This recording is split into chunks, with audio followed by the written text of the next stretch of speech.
Let's get it. This is Life's Essential Ingredients with Jeff and a Mike, where we hope to inform, inspire, and transform lives, one essential ingredient at a time. Welcome to the show.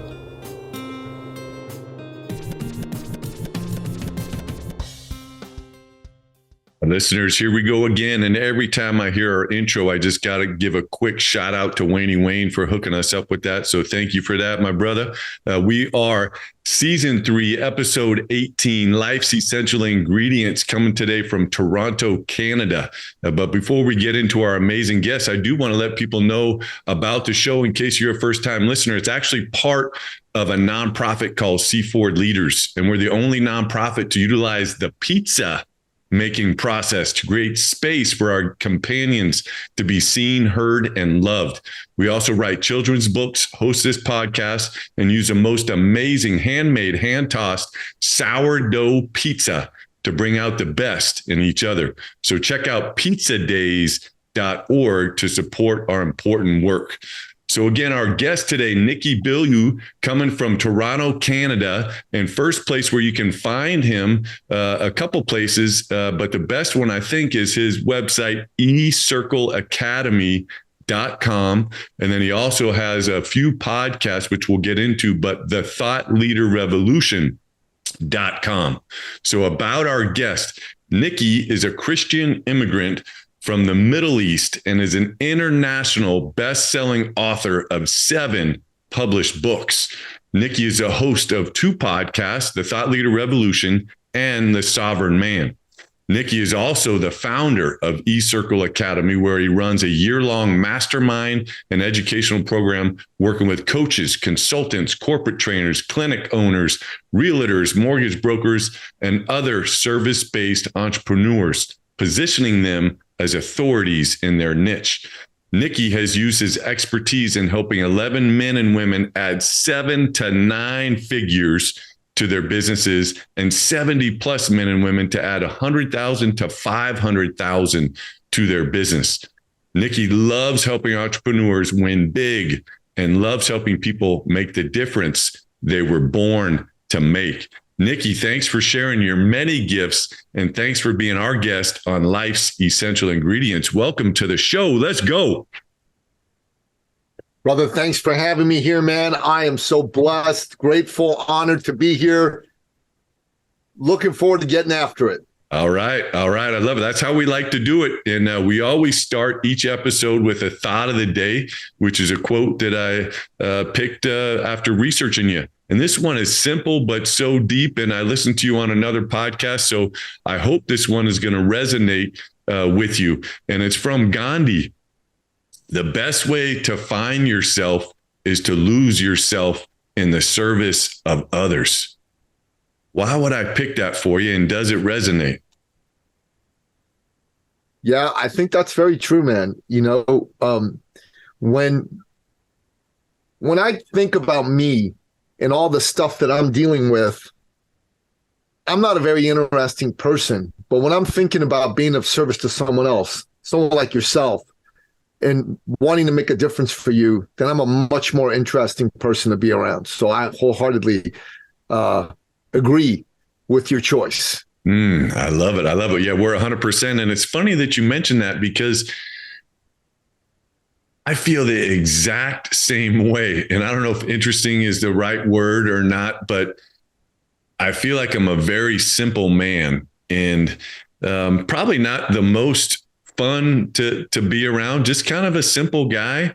But when I'm in my space of doing my nonprofit work, it almost allows me, and it's my true self. So it's not like I turn into somebody else, but it almost allows me to go somewhere else and really to find myself in the service of others. And I've never really all the way thought about that statement until you just mentioned that you kind of see that in yourself as well. So it's going to be a interesting episode. And we always like to kind of let the listeners know, it's a broad question, but what was life like growing up for you? And you can take that any which way you want at any time period, but just give them a little insight into, how you became who you are today. Well, like you said, I'm an immigrant from the Middle East. I'm a Christian from Iran. When I was 11 years old, the Islamic Revolution took place in Iran.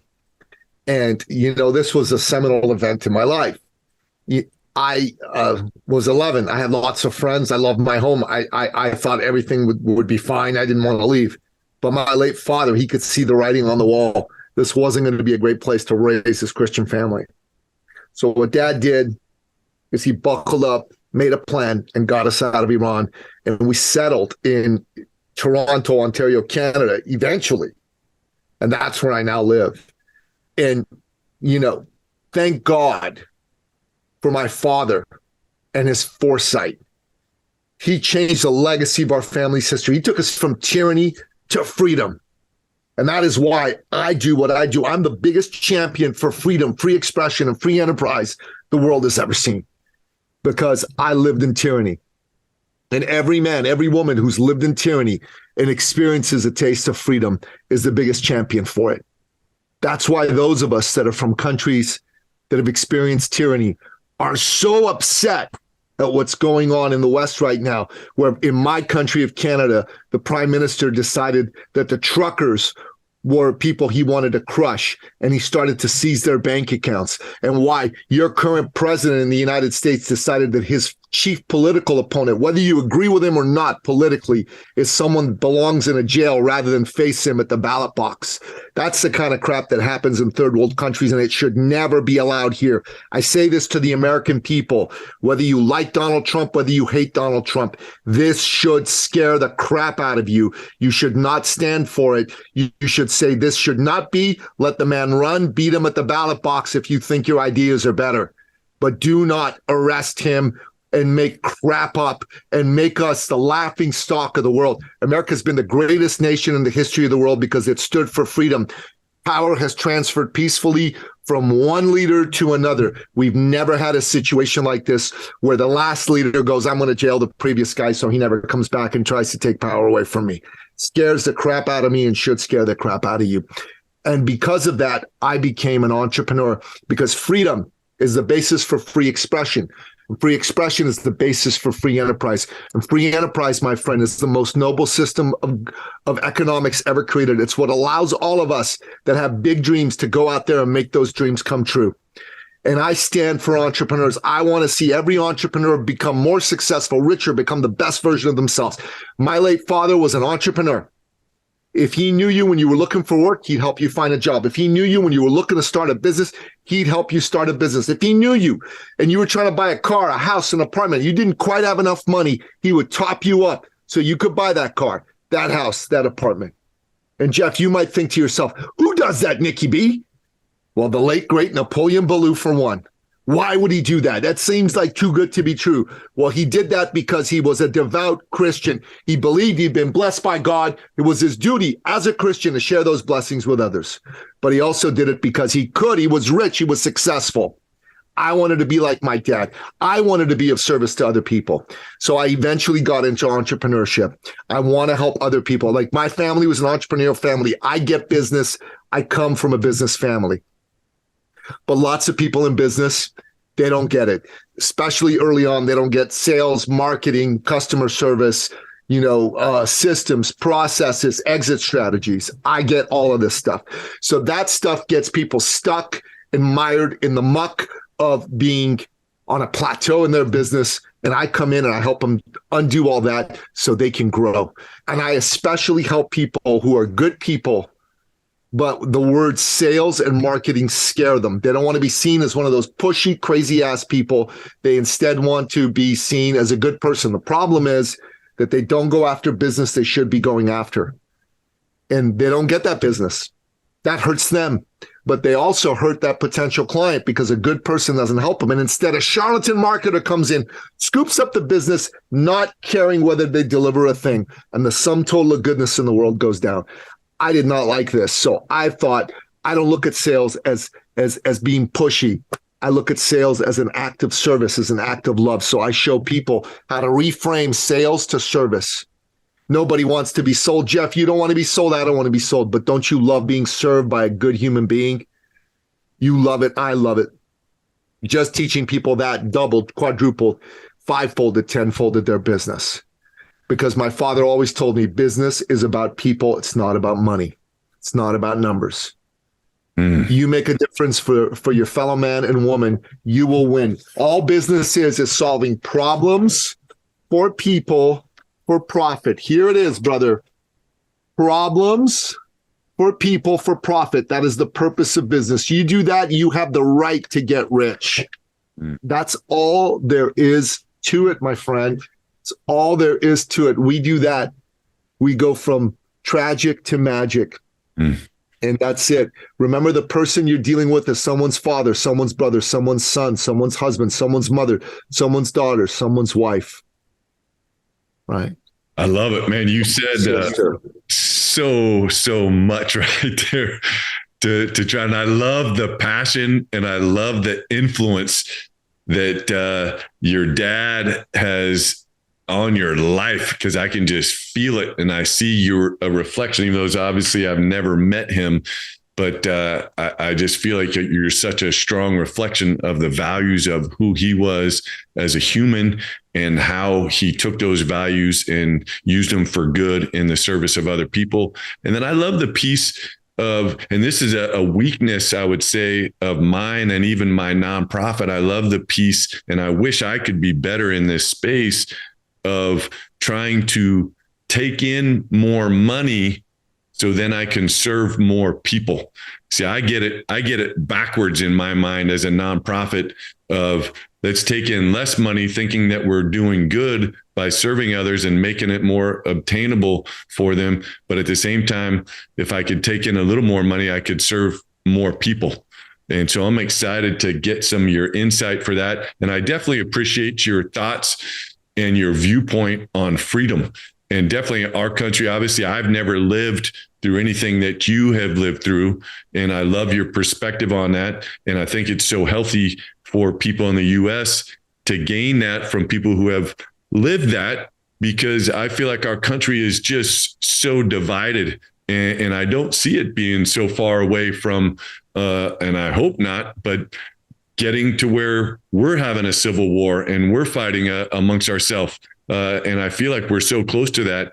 But I do like how you say, hey, let's get the people that each side can represent and let's do it the right way and allow them to figure out and vote for who they think can best serve and run the country for all people. And that's a whole nother, segment and a whole nother show to get into on that. And I don't want to use this time for that, but maybe we have you back because I think you have an interesting perspective on that. But I want to get into, fulfillment. And I know that's a big part of how you help your clients and the people that you serve in finding fulfillment and maybe getting into, all right, well, what does that mean? Kind of defining that. And then how do you help your clients get into that space of feeling fulfilled with doing their life's work? Well, I got to tell you, I work with people that want to make a difference in the world. I think every entrepreneur does. I mean, I don't think entrepreneurs as a class just go, hey, I just want to make a bunch of money and then screw off. I think entrepreneurs get into business. They definitely want to get rich. Don't get me wrong, but they want to do something memorable. They want to leave their footprints on the sands of time. They want to make a dent in the universe, as Steve Jobs put it, right? And for an entrepreneur to be able to do that, they've got to find a way to be seen for their greatness, be seen for their expertise. That's what thought leadership is about. We're all about helping folks become seen as the thought leader. So they got to develop that powerful personal brand as a thought leader, as the go-to expert in their space. Now, what is a thought leader? Well, an expert is someone who knows something, but Jeff, a thought leader is someone who's known for knowing something. Experts are a dime a dozen. Thought leaders are rare and valuable. I'll give you an example of one of my clients, a Christian woman. She was a naturopathic doctor, successful, made 6 figures a year. Her father, though, was dying of brain cancer, and she was daddy's girl. And it was devastating to her. She wanted to honor him by becoming a successful entrepreneur herself, because that's what he was. She came to us, said, I want to learn, I want to grow, I want to figure this out. And I said, you know what? We got something for you. And here's the deal. Like every other person in her space, she was like, okay, I can help anybody do anything. And I'm like, anybody do anything? Nah, that's not the way. We got to help you narrow your niche, narrow your focus. He says, well, how do I do that? He says, well, let's figure out who your ideal client is. Who are the people you get the best results for? Who are the people that, you enjoy working with the most? Who are the people that are easiest to transact with, pay you in full, and, don't give you any hassles? That's your ideal client. And for her, it was professional woman over the age of 45, married with children, successful careers, successful marriages, but they were overweight and they felt ugly and they felt they weren't beautiful anymore and they would never get that back. Now, Jeff, how many women do you know who think life is great when they're overweight and they don't feel beautiful and they'll never get it back? They feel like crap when that is their mindset. And she said, look, getting older is inevitable, but aging isn't. We're going to help you. So we came up with a great name for her program, Get Your Sexy Back. Boom. She goes out there, doubles her business her first year, doubles her business her second year, doubles it again. 3 years in a row, she doubled her business. She went from 6 figures a year to 6 figures a month.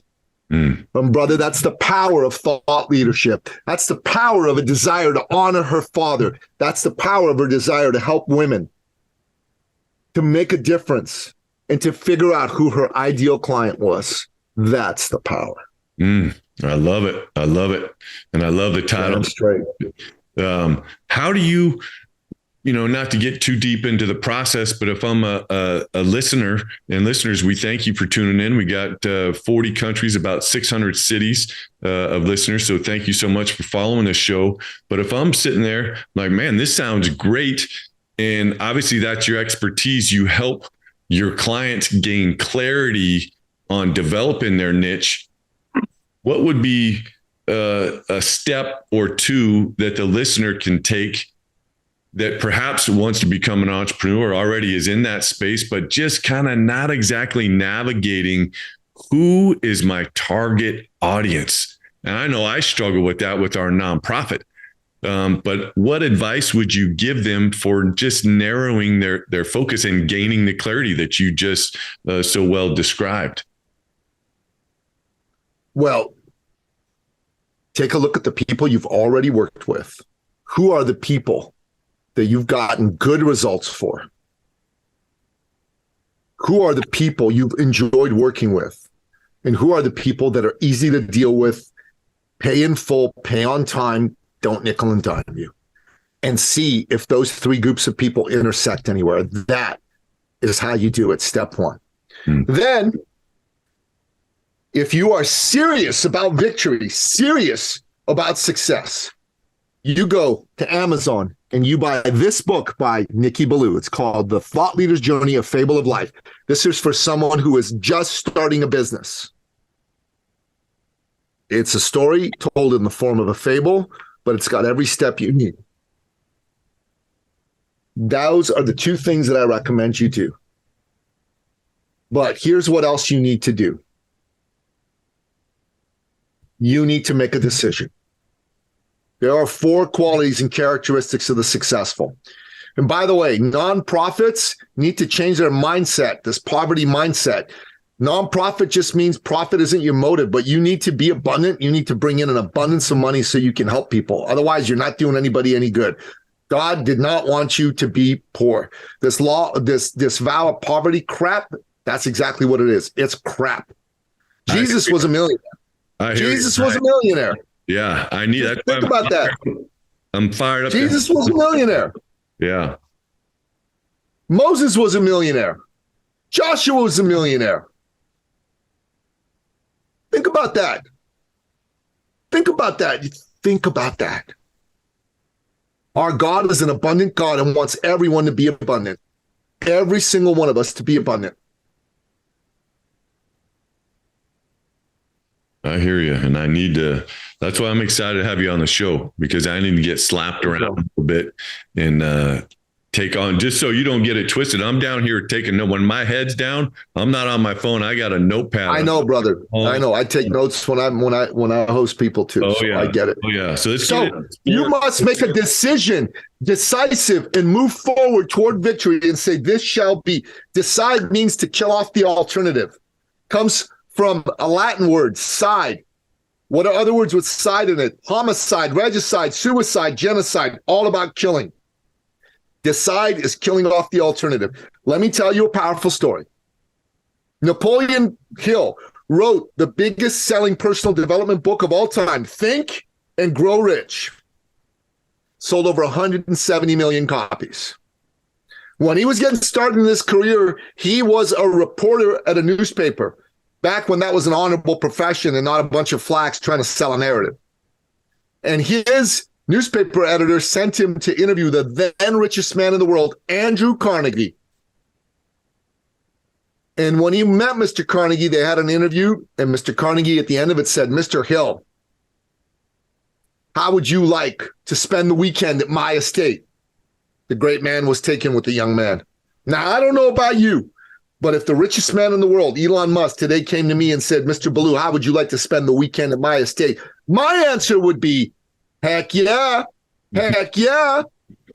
Honey, take care of the kids. I'm busy. I'm making massive connections with the richest man in the world. I'm trying to figure out a way to do things with this fellow that could help me take some of his shine and luster into what I do. And they had a great time that weekend. And by the time it was over, Andrew Carnegie said to Napoleon Hill, Mr. Hill, I have a proposition for you. How would you like to spend the next 20 years researching and writing about my philosophy of success? I will pay you no stipend, but what I will do is give you letters of introduction to the 500 richest and most successful men and women in these here United States. What say you? Napoleon Hill took 31 seconds to say yes, and the rest is history. He interviewed those men and women. He wrote Think and Grow Rich and many other books, and he became the greatest personal development author of all time. Now, many years later, just before the great man passed, the two met once again, and they reminisced about their initial meeting. And then Andrew Carnegie said to Napoleon Hill, Mr. Hill, I have a confession to make. All those years ago, when we met, when I made you the offer to go and research and write about my philosophy of success, I had in my hand under the table where you couldn't see a watch with a second hand, and I had given you just 60 seconds to make up your mind. If you had not made up your mind in 60 seconds, I was going to pull the offer. Napoleon Hill was taken aback. What? You were going to pull the offer? But why? And he said, why indeed, Mr. Hill? You tell me. He said, okay, I've been studying your philosophy of success. Okay, this is good. I got this. I can do this. Successful people are decisive people. They make decisions quickly. He said, yes. I'd approached 4 of the most eminent educators in these United States before I came to see you. They all said, I need to think about it. I'll get back to you. Bullshit. Excuse my language. The successful quickly gather the facts and decide immediately. Immediately. Within seconds. And you know what the unsuccessful say? Let me think about it. Let me go have a seance with my dead ancestors. I got to ask my wife, really, your wife is in business with you, and obviously she has relevant information to give you. No, you're just being weak and indecisive. And you know what God Almighty says to the weak and the indecisive? The results you will get in your life will also be weak and indecisive. You want big results? You want decisive results? Make big decisions and make them decisively. Mm-hmm. Number one. Number two, you must commit to victory. Commit to victory. You've got to be willing to be bad at what you do before you're mediocre, before you're average, before you're okay, before you're good, before you're great, before you're iconic and masterful, and before you're the best that ever was.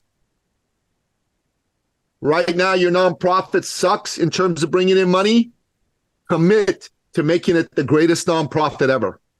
And be willing to be bad at that before you can be all those other things.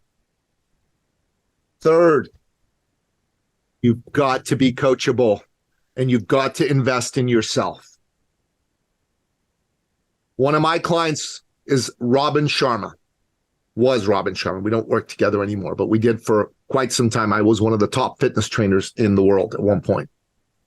And he was my client. He's the author of The Monk Who Sold His Ferrari. He sold over 15 million books.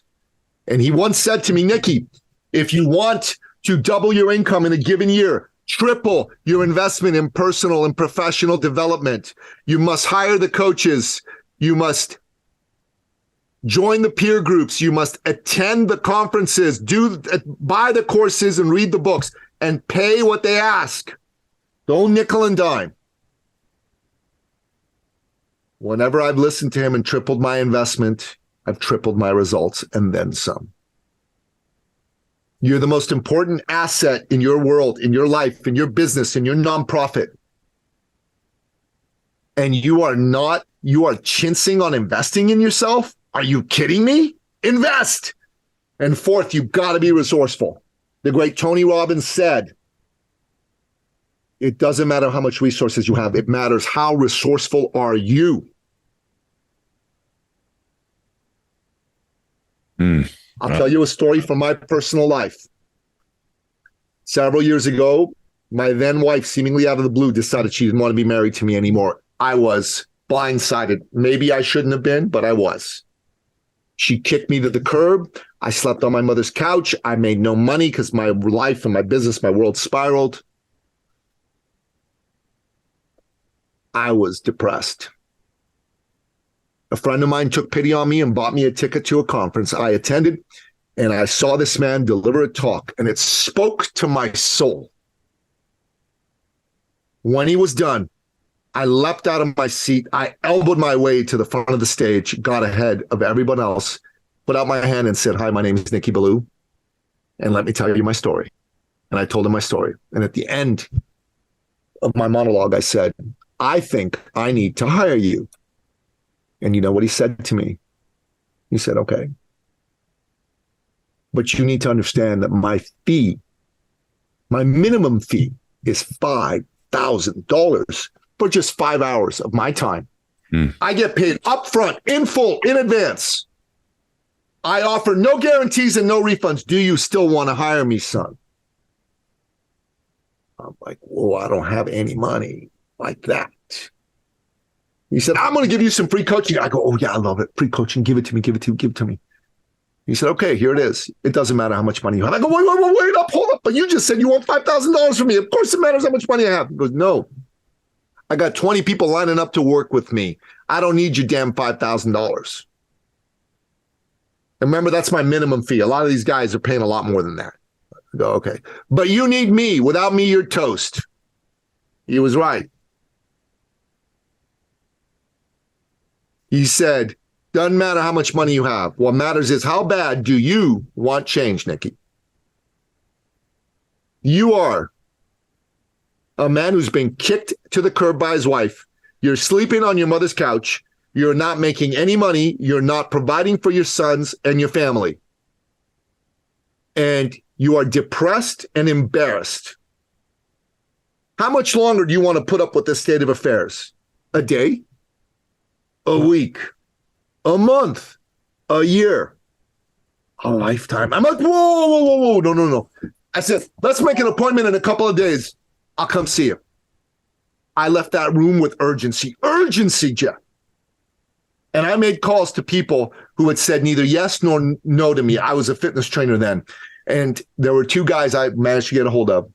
And I told them both, I got good news for you. They said, okay, give me the good news. I said, you are fat and you need to lose weight. If you do not lose weight, you're going to have an existential health event in the next 6 to 12 months, which will either kill you or permanently negatively impact your quality of life and hurt your family either way. Agreed? They're like, yeah. And me, I'm broke. And if I don't change that around, I will not be able to provide for my sons, which means I may not get to see them because I'm going through a divorce, right? Courts don't take kindly to fathers who don't provide for their families. And this will have a negative impact on me and them for the rest of their life. So there is a beautiful synergy here. I'm going to give you a deal of a lifetime, half price. But here's the catch. You say yes now, you pay now. In full. What's it going to be? Two guys both said yes, gave me $1,000 each. I had $2,000. I was excited. I went to go see this fella. His name was Bill. $2,000. I dropped it on the table. Pleased as punch. Bill looks at the money, looks at me and says, this is great, but I said 5,000. Not 2. I was deflated. But then I said to him, I said, Bill, how many people have you shared this view that you shared with me with?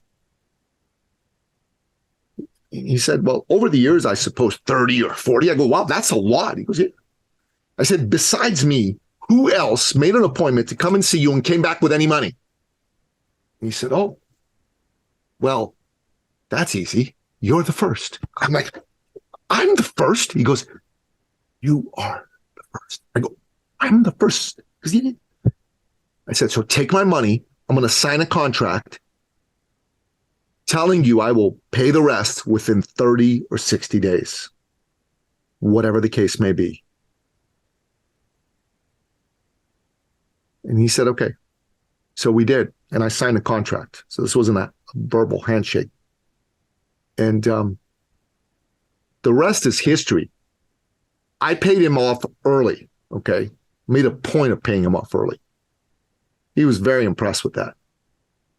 And I made 6 figures in less than 6 months. Now, you got to understand this, Jeff. How bad do you want change, Jeff? And listener, how bad do you want change? Does your situation suck? Are you dissatisfied? Are you frustrated, depressed, unsure of how you can turn it around? But clear that it must turn around? Because if you want change bad, here's what I'm going to say to you. The first step you got to take is you got to go and say, okay, Nicky, you help people, will you help me? And I'm going to tell you, get on a phone call with me and we'll figure it out together. I've got a link on eCircleacademy.com/appointment. Use that link, jump on my calendar. And tell me in the notes to the application form that comes along with it, I heard you on Jeff's show, and I want change bad. Mic drop. I love it.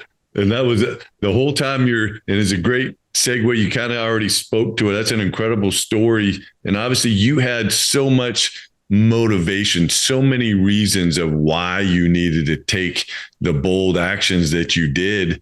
And then obviously the payoff that you got from having the clarity on your motivation. And that's my question, and you gave the challenge out to the listener right now, but do you have any tips if there's someone that is just kind of out at sea with no oar, but knows that they want to go somewhere and they have something inside them, but they just can't identify the motivation to come up with something else to use as an oar to get where they're going? And what insight would you give to the listener of like, hey, take these couple of steps to figure out what is it inside you that you need to share with the world, and use that as your source of motivation? I've given you the 2 steps to take. Step number 1, go buy a copy of the Thought Leader's Journey, because it lays it all out there for you. Okay. And I got 9 other books on top of that. You know what? If you're really serious, buy the whole list. You find somebody that intrigues you, an author, like if I've intrigued you here today, buy my book list. Subscribe to my podcast. But that one book, A to Z, has the steps for you to take. Now, here's the other thing. If you haven't been able to figure it out on your own, you need to invest in yourself and invest in help. I'm offering you a free coaching call. Jump all over it.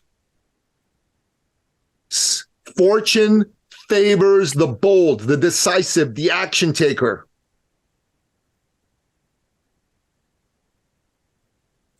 Love it. And again, I know you talked about eCircle Academy /appointment. Was that correct for the listeners to get on and take advantage? eCircleacademy.com /appointment. But yeah. Yeah. Take advantage of Nicky B giving you his time and all of his expertise and insights. I want to get into, obviously you built a lot of businesses and helped a lot of people build their business. I just finished working a camp way up in the Trinity Alps here in California with 80 youth. They're going to be high school seniors. And nice. Hopefully some of them are listening to this episode when it drops. And I think it's such a different time with the influence of technology. Not that entrepreneurship wasn't always how the country kind of evolved, but I think with seeing so many different opportunities out there, what advice would you give to someone that kind of has that spirit? And maybe it's the same things that we've been talking about. I know your books definitely will provide some insight, but do you have any other insight for someone that's maybe 17, 18 years old? It's like, man, I'm graduating. I'm feeling this big pull to start something, to be an entrepreneur. What 1 or 2 tips would you give to them as a good starting point? Look, you got there's something called the law of proximity. You want to go and put your butt around people that are entrepreneurs. You want to be an entrepreneur, you got to hang around entrepreneurs. You got to put yourself in that kind of ecosystem. You got to read the books. You got to listen to the podcasts. So my podcast is a good one. Patrick Bet-David, Valuetainment is a good one. Robert Kiyosaki, Rich Dad, Poor Dad, phenomenal book. Just get yourself in the ecosystem of listening and reading from those people, and find out what other folks are doing. Try a few things. People are drop shipping and selling stuff these days on Amazon, Etsy, things like that. Go get it done. If you've got a skill, go teach it to people. Like my son is 17. He's pretty fit. I'm telling him, you need to go out there and get yourself some clients as a fitness trainer, as a soccer coach. He's a high-level soccer player. Let's get you a business started, right? And start getting serious and responsible about that sort of thing.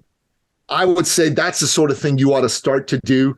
And if you're a young person, learn about real estate. Go out there, learn how to buy real estate. Go out there, learn how to buy companies. Go out there and learn about technology. How do you start a technology company? These are the things to do. Don't go into the job space, go into the creation space, into the business building space. That's what every young 17, 18, 19-year-old ought to do. They take you to school to teach you how to become a peon and an employee.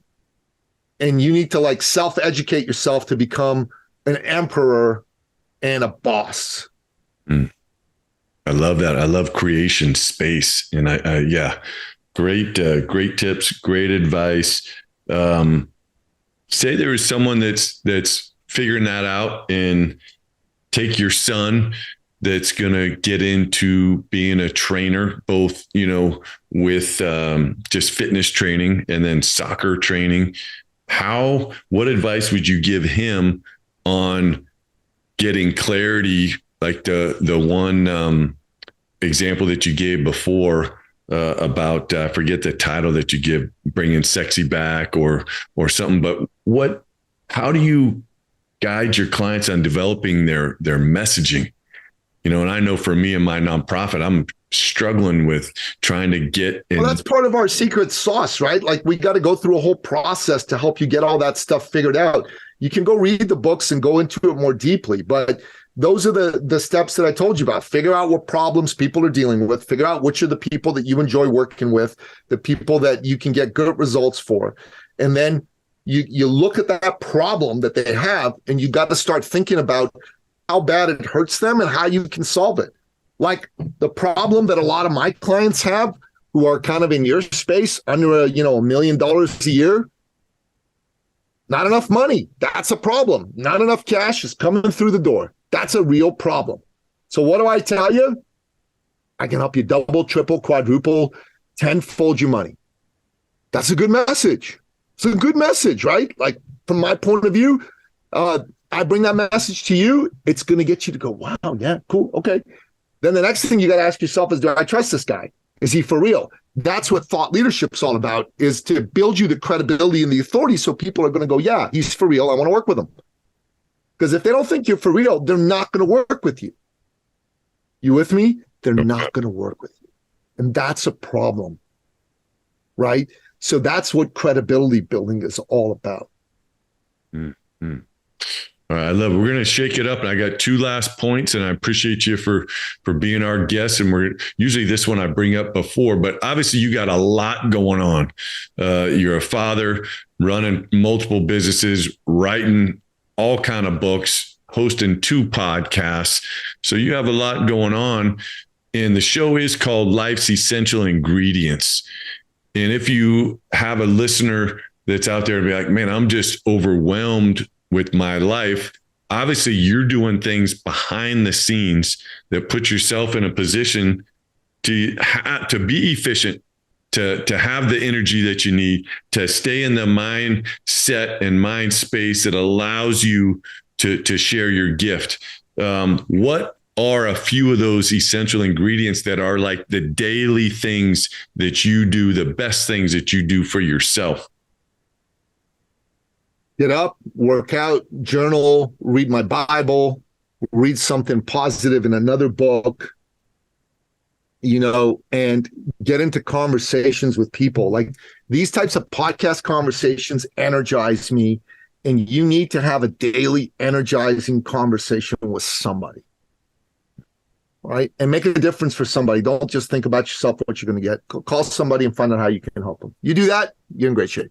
I love it. I love it.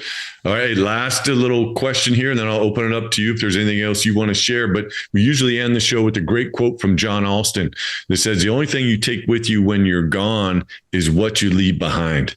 And you're a young man. Hopefully you're going to live another 50 years or so.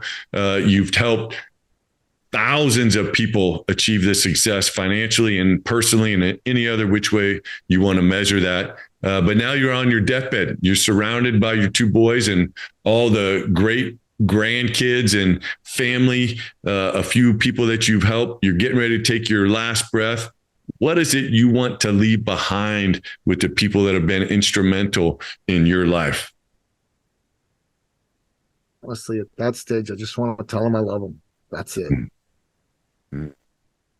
I love it. I love it. And we have been on season 3, episode 18. And I just got to call him Nicky B. I love how you say that with a little bit of flavor to it. Again, you can find him in his 9 books now. eCircleacademy.com, thethoughtleaderrevolution.com. Definitely hit him up on his gracious offer, eCircleacademy.com/appointment, and reach out to him and gain clarity. Obviously, you can feel his passion, and just from taking in this episode, it was just coming right through the screen for me. And I thank you so much for all that you've done for me and the listeners today. Any last message that you want to give? So I'm going to leave you with one last story. So 5.5 years ago, there was a woman who was introduced to my lady and I. I work with my lady, and she was the country director for Canada for one of the world's oldest and best known and largest personal development firms. She was a rock star. She'd grown that business, done amazing things with it. But at some point, she brought this fellow on board to help her run the company and grow it. She thought this fellow was very talented. And at first, everything went great. It's kind of like Steve Jobs in the 80s with John Scully at Apple. And just like Steve and John, at first it was amazing. But after a while, their visions of the future diverged. They clashed. Board of directors took his side. And she was kicked out of her own company, just like Steve Jobs was kicked out of Apple. How do you get kicked out of your own company? Well, obviously you can if you got a board of directors. She was bereft, lost, unsure of what to do. Someone brought her to us, and she said, I need help. And we helped her. We helped her get clarity on her message. We helped her get clarity on who she's going after. She was in a space to want to rock it. You know what I'm saying? So she did great. In her first month, she generated $10K in profit. In her second month, $12K. In her third month, $18K. In her fourth month, she generated $62,200 in profit. Incredible. Now, she lives in Ottawa. I live in Toronto, 5-hour driving distance. My oldest son plays soccer. He had a tournament in Ottawa. Drove to Ottawa. On the way there, I call her. She has a son his age. You guys want to come check out the tourney, watch a game? Then maybe the kids can hang out, have lunch together, talk. She goes, yeah, let's do it. We did it. Everybody had a great time. They won the tournament. We had lunch. We hustled back home. 4 weeks later, 3 weeks later, whatever it was, we had the eCircle Academy quarterly branded thought leader immersion workshop. This is where the magic happens, where we teach people how to become the go-to thought leader in their space. And there's a point at each of those where we do an upsell, right? Like enrollment opportunity, bring people in. The way I do it is I ask our people to share their views. So she's like, yeah, always ready to do it. But this time I just say, who would like to share? And she bounds up on stage before I can pick anybody and almost knocks me over, like just big energy. I'm like, whoa, all right, yeah, you, right? So she's not talking. Her back is to me. She's looking at everybody. I'm fading into the background of the stage. Her shoulders start to heave. And I hear sniffles, sobs. And I'm like, wait a minute, is she crying? What did I do? You know, every man does that when a woman cries, right? Just what did I do? What did I do wrong, right? Whether we did anything wrong or not, that's where we go. And my lady perceptively brings a box of tissues up. She gratefully accepts it. And then she turns around to me and she's crying, sniffling, sobbing. And in between, she goes, Nicky, you didn't know this, but when you and your little son came to visit me and my little son in Ottawa, my little son comes to me in the car and goes, Mommy, who are we going to go meet? He's all excited. Little boys are like that, right? And she goes, oh, sweetheart, we're going to go meet Nicky Billou and his son. And the little boy gets super quiet, right? Which is unusual for like a 12-year-old high energy boy. And he goes, oh, Mommy, are we going to go meet the man who saved our family? Now, brother, I am not a snowflake, a politically correct, wussified, pussified man. I'm sure you've gotten that in our conversation, right? For sure. I don't cry in public. I cried in public. I bawled. We hugged. And then she, in between the sniffles, everyone's going, oh. She goes, when I came to see you, I didn't tell you this, but the bank was about to foreclose on our home. My husband and I were fighting like cats and dogs in front of our 3 kids every day. And they were scared, and I was scared that we were going to break up and lose our precious family. You helped us turn all that around. And brother, she sat down. Here's what happened. There were 8 people in the room that were prospects. And I handed out the reg forms. Now you got to get at these events, some people buy, some people don't buy, and some people need persuasion, and they'll either buy or they won't buy at the end of it, right? On this day, everyone bought. Not because of me, but because of that 12-year-old little boy and his mother saying what they said. And what I got is that God put me here to be of service. It's not about me, what I'm going to get, how much, all that crap. It's about how much I'm going to give, who I'm going to help. And in that process, God will take care of me. And I want to leave this with you and with your listeners, that if you're in business or you're not, if you're looking to create for yourself, there's a man named Richard Robbins who said, giving starts the receiving process. Give, help, serve. And that's it. What a great way to end the show. Again, Nicky Billou coming from Toronto, Canada. Find him at eCircleacademy.com and thethoughtleaderrevolution.com. Make sure to check out all of his books. Great insight on helping you develop your best self and going out. And I'm just going to end with our quote again, because you just brought it up again and again. The best way to find yourself, lose yourself in the service of others. It's been our honor having you on Life's Essential Ingredients. Listeners, thank you for tuning in. My Pasho usually gets us out, but boom, baby, that just happened. We out.